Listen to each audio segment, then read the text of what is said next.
नमस्कार साथियों, आप देख रहे हैं बिहार समाचार, जहां आपको मिलती है बिहार की दिन भर की ताजा और बड़ी खबरें। आज की पहली खबर, सरकारी भूमि की खरीद बिक्री पर तत्काल रोक, भू माफिया और भ्रष्ट अधिकारियों पर होगी कार्रवाई। बिहार में सरकारी जमीन पर अवैध कब्जे आम बात है। यहां तक कि सरकारी सेवकों की मिलीभगत से भी व्यापक पैमाने पर सरकारी जमीन को कब्जा किया गया है। ऐसे मामलों को देखते और राज्य में सरकारी जमीन की आवश्यकता को देखते हुए अब बिहार में सरकारी भूमि के अवैध हस्तांतरण पर सरकार सख्त हो गई है। राज्य के मुख्य सचिव प्रत्यय अमृत ने सभी आयुक्त, डीएम, एसडीओ और सीओ को पत्र लिखकर भू माफिया व भ्रष्ट अधिकारियों पर कार्रवाई और सरकारी जमीन की खरीद बिक्री पर तत्काल रोक लगाने का निर्देश दिया है। बिहार में लगेगी अशोक लीलैंड की फैक्ट्री, बस और ट्रक का होगा निर्माण। मुजफ्फरपुर, भागलपुर, गया सहित 1 दर्जन जिलों में सर्वे किया जा रहा आंध्र प्रदेश, महाराष्ट्र और उत्तर प्रदेश के बाद अब बिहार में अशोक लीलैंड की फैक्ट्री लगेगी। बिहार में ही बस, ट्रक और अन्य भारी वाहनों का निर्माण होगा। फैक्ट्री से प्रत्यक्ष रूप से 8000 लोगों को रोजगार मिलेगा। फैक्ट्री लगाने के लिए कंपनी के अधिकारी जगह की तलाश कर रहे हैं। मुजफ्फरपुर, भागलपुर, गया सहित 1 दर्जन जिलों में सर्वे किया जा रहा है। साइबर बदमाशों की नई चाल, केस पैरवी के नाम पर थानाध्यक्ष बनकर मांग रहे पैसे। किशनगंज के ठाकुरगंज में साइबर अपराधियों ने ठगी का नया तरीका अपनाया है। वे थानाध्यक्ष के नाम से केस से जुड़े पीड़ितों को फोन कर पैसे मांग रहे हैं। पैसे न देने पर केस कमजोर करने की धमकी भी दे रहे हैं। ठाकुरगंज थानाध्यक्ष ने लोगों से सतर्क रहने और ऐसे मामलों की सूचना तुरंत पुलिस को देने की अपील की है। पुलिस मामले की जाँच कर रही है।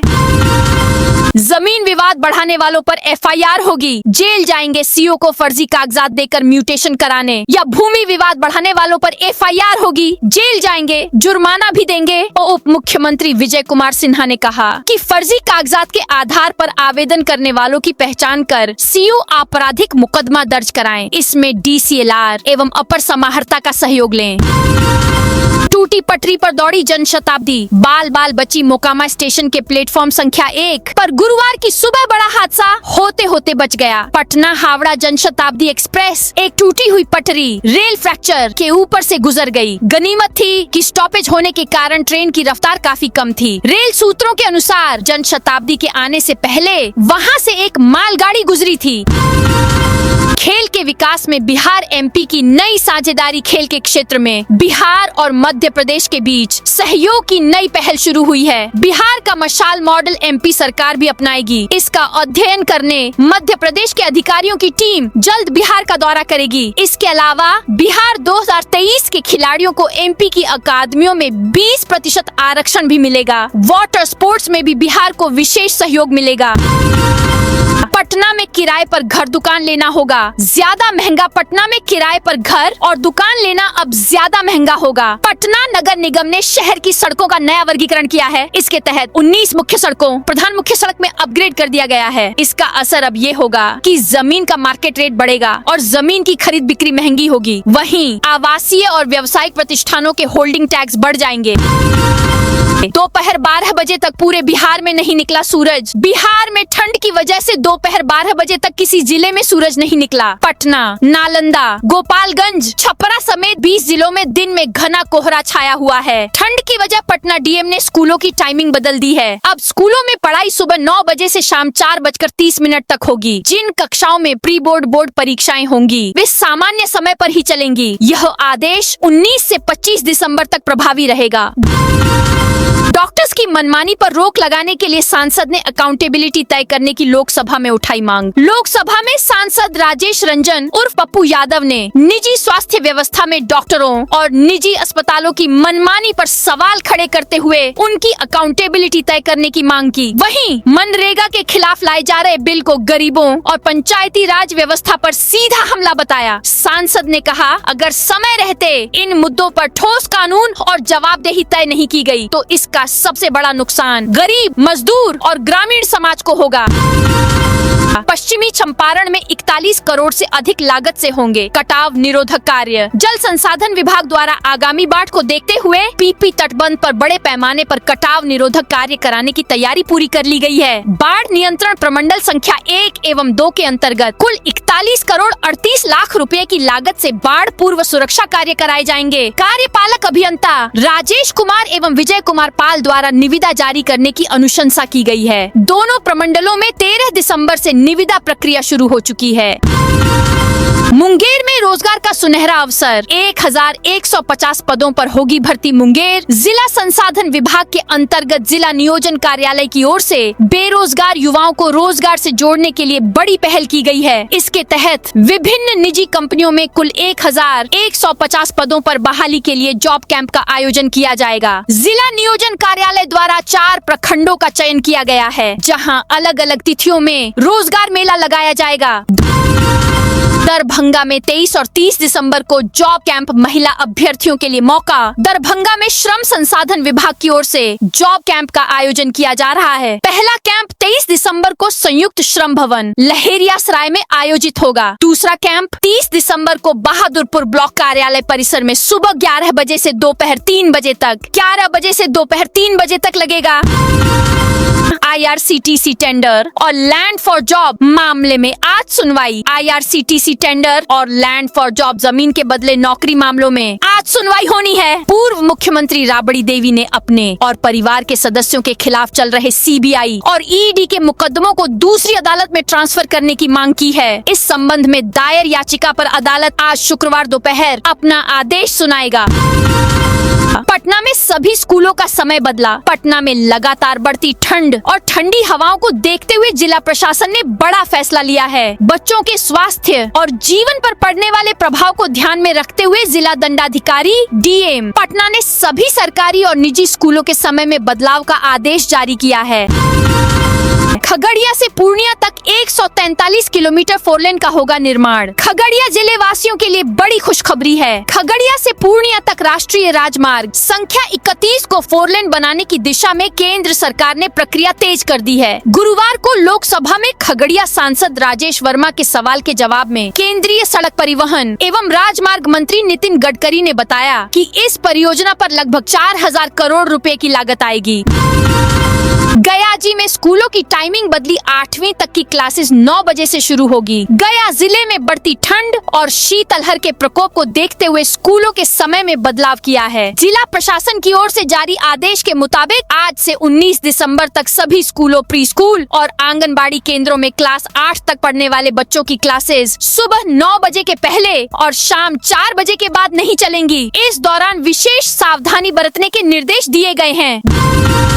बिहार पंचायत चुनाव से पहले आरक्षण का नया फार्मूला। राज्य निर्वाचन आयोग ने स्थिति स्पष्ट कर दी है कि बिहार में अगला पंचायत चुनाव दिसंबर 2026 से पहले कराए जाएंगे। इससे पहले पंचायतों में सभी पदों के लिए आरक्षण का निर्धारण नए सिरे से किया जाएगा, ताकि संवैधानिक प्रावधानों का पूरी तरह पालन हो सके। आयोग की ओर से इस तरह की घोषणा किए जाने के बाद से मुजफ्फरपुर समेत सूबे के सभी ग्राम पंचायतों में राजनीतिक हलचल तेज हो गया है। जो पद अब तक महिलाओं के लिए आरक्षित था, उसके सामान्य होने की संभावना है।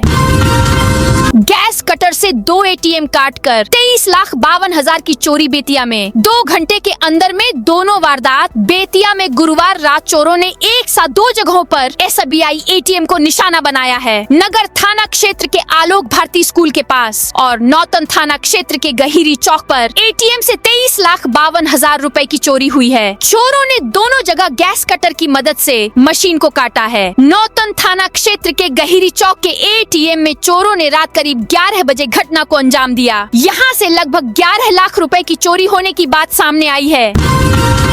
सीवान में ई-रिक्शा के नए रजिस्ट्रेशन पर रोक। सीवान में नए जिला पदाधिकारी के रूप में पदभार ग्रहण करते ही विवेक रंजन मैत्री एक्शन मोड में नजर आ रहे हैं। शहर की लगातार बिगड़ती यातायात व्यवस्था और बढ़ते जाम को गंभीरता से लेते हुए उन्होंने बड़ा फैसला लिया है। नगर परिषद सीवान क्षेत्र की सीमा के भीतर परिचालन के लिए नए ई-रिक्शाओं के पंजीकरण पर अस्थायी रूप से रोक लगा दी गई है।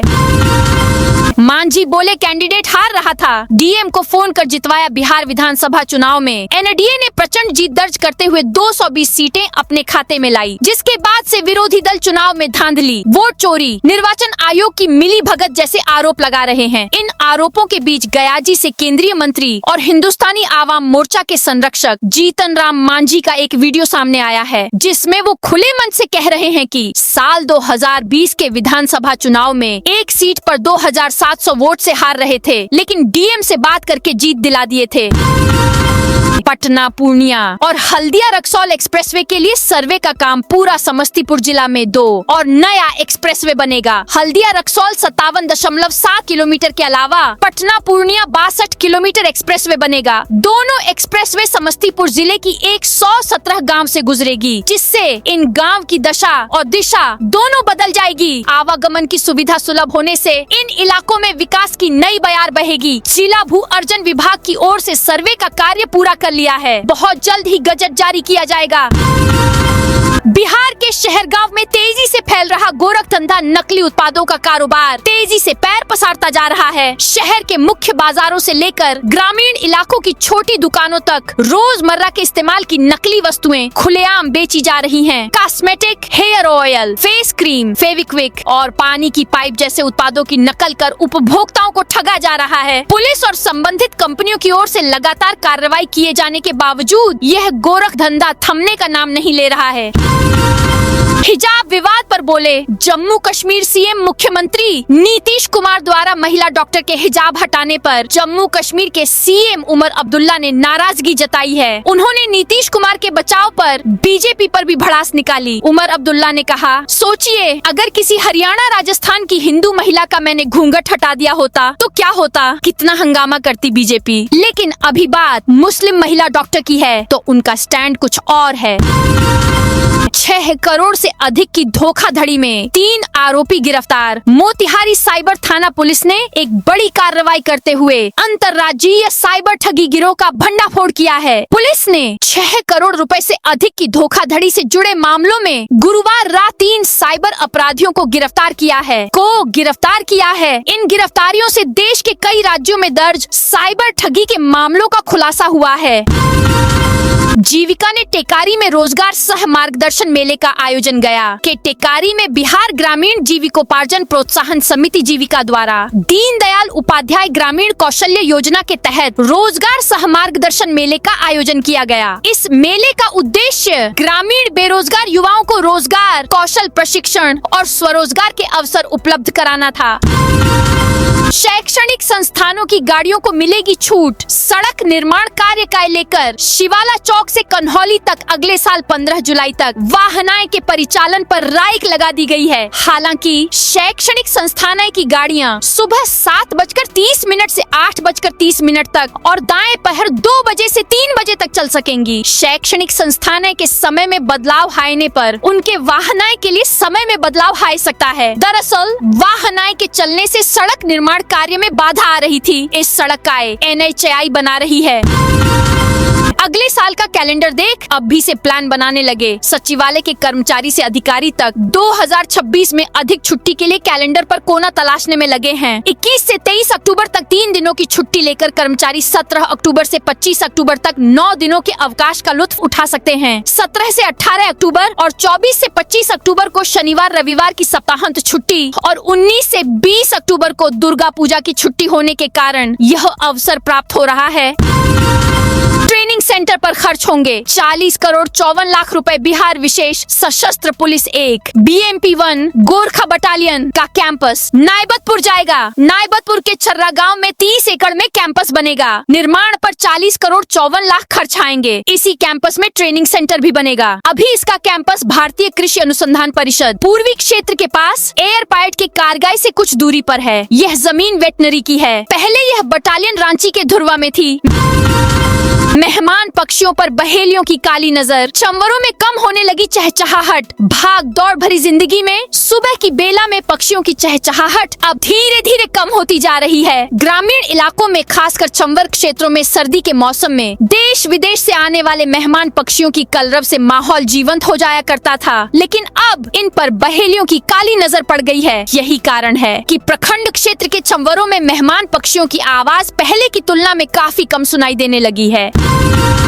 पर्यटन नगरी में 3 दिवसीय राजगीर महोत्सव। ऐतिहासिक नगरी राजगीर आज से एक बार फिर संगीत, संस्कृति और परंपरा के रंगों में रंग जाएगी। राजगीर महोत्सव 2025 का शुभारंभ बिहार सरकार के ग्रामीण विकास मंत्री सह परिवहन विभाग के मंत्री श्रवण कुमार ने किया। सीएम नीतीश कुमार के आने का कार्यक्रम रद्द हो गया है। 3 दिवसीय इस भव्य आयोजन में देश विदेश के कलाकार अपनी प्रतिभा का प्रदर्शन करेंगे। 19 से 21 दिसंबर तक महोत्सव का आयोजन होगा, जबकि मेला 7 दिनों तक चलेगा।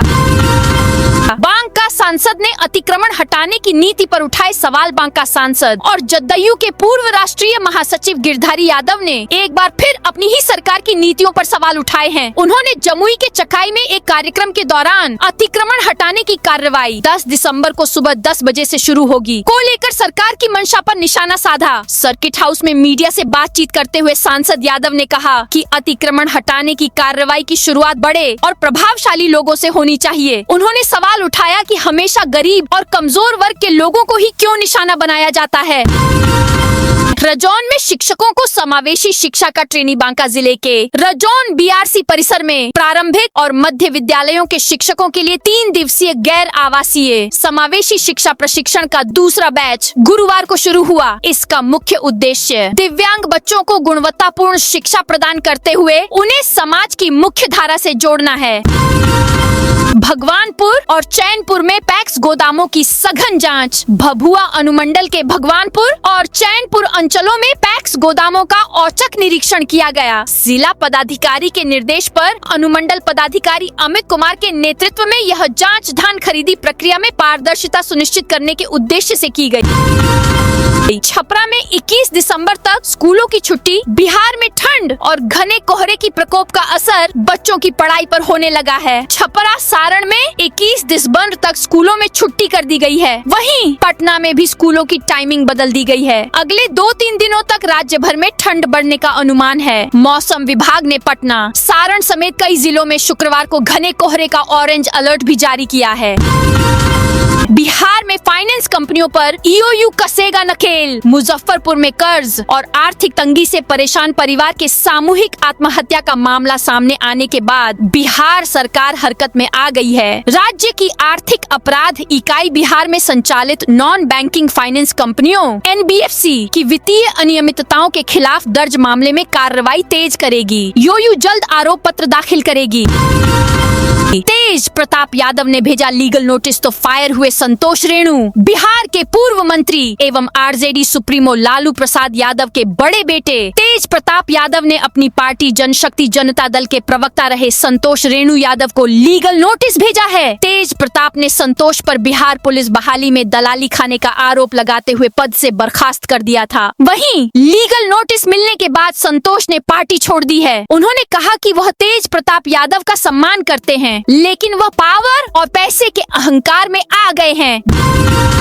बिहार में भूमिहार ब्राह्मण पर छिड़ी बहस। बिहार में सवर्ण वर्ग में आने वाली भूमिहार जाति के नाम के आगे ब्राह्मण शब्द रखने की मांग पर सियासत गरमाई हुई है। भूमिहार संगठनों ने सरकारी दस्तावेजों में उनकी जाति को भूमिहार ब्राह्मण लिखे जाने की मांग की है। राज्य सवर्ण आयोग में इस पर एक राय नहीं बन पा रही है। कुछ सदस्यों ने भूमिहार के आगे ब्राह्मण शब्द को जोड़े जाने पर आपत्ति जताई। अब आयोग ने गेंद नीतीश सरकार के पाले में डाल दी है। राज्य सरकार इस पर क्या फैसला लेगी, इस पर सभी की निगाहें टिकी हुई हैं। पहचान छिपाकर कोई दूसरा नियुक्ति पत्र ले लेता है, नीतीश कुमार ने ठीक किया। भारतीय जनता पार्टी के नेता हरिभूषण ठाकुर बचौल ने मुख्यमंत्री नीतीश कुमार का समर्थन किया है। हिजाब विवाद को लेकर उन्होंने कहा कि नीतीश जी ने सही काम किया है। साथ ही उन्होंने कहा कि सार्वजनिक स्थान पर पहचान छिपाए जाने के खिलाफ कानून बनना चाहिए। सोमवार को आयुष डॉक्टर्स को नियुक्ति पत्र बांटने के दौरान दौरान सीएम कुमार का एक महिला का हिजाब हटाने का वीडियो वायरल हुआ था। इसे लेकर काफी विवाद हुआ था। साइबर ठगी और डिजिटल अरेस्ट से बनाए 7 करोड़ रुपए। बिहार की मोतिहारी पुलिस ने साइबर ठगी के बड़े गिरोह का भंडाफोड़ किया है। साइबर थाना पुलिस ने इस गिरोह के 3 लोगों को गिरफ्तार किया है। पूछताछ में खुलासा हुआ कि इस गैंग ने अब तक निवेश के नाम पर साइबर फ्रॉड और डिजिटल अरेस्ट करके लगभग 7 करोड़ रुपए बना लिए। बताया जा रहा है कि शातिरों ने एक व्यक्ति के अकाउंट में लगभग 1.5 करोड़ रुपए ट्रांसफर कर उसे निकाल लिए। इसी चक्कर में उनका भांडा फूट गया और वे पकड़े गए। तो दोस्तों, ये थी आज बिहार की दिन भर की ताजा और बड़ी खबरें। अब कल मिलते हैं नई खबरों के साथ।